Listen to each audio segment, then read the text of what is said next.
That's right, Crystal. From local races to constitutional amendments, there's a lot going on the ballot this year and plenty to know before casting your vote. One by one, these voters are getting a head start to cast their ballots before Election Day. And Midland resident Ebony Coleman was among the first to vote, making sure her voice was heard. The people that are complaining, the people that have issues, the only way that we can see real change is if we get out and vote. Coleman says it's her right, and she's eager to see who will help decide the future of the city she calls home. They understand how our tax dollars are going to be spent, and that's why that's important to me. Early voting is the busiest time for Midland County Elections Administrator Rosa O'Gain. She says typically 60 to 70% of voters that vote overall come out during this time. And she says this year, the check-in process will look a little different. The check-in, our previous machines, we had a screen for the voter to look at to verify their information, and we replaced that equipment with something else. So you still will show your photo ID.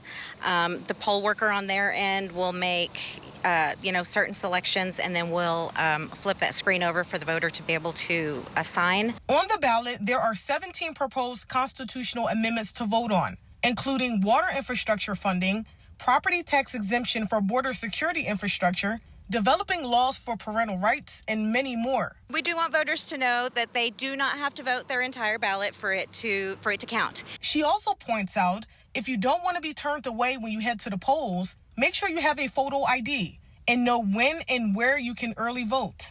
She also says it's important to know the issues, research candidates, and propositions. We have elections quite often. Every November we have an election. The even-numbered years we have our presidential elections and our races for governor, Senate.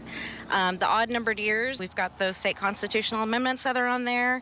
And, like I said, our city does their general elections in November. Our schools also do their general elections in November.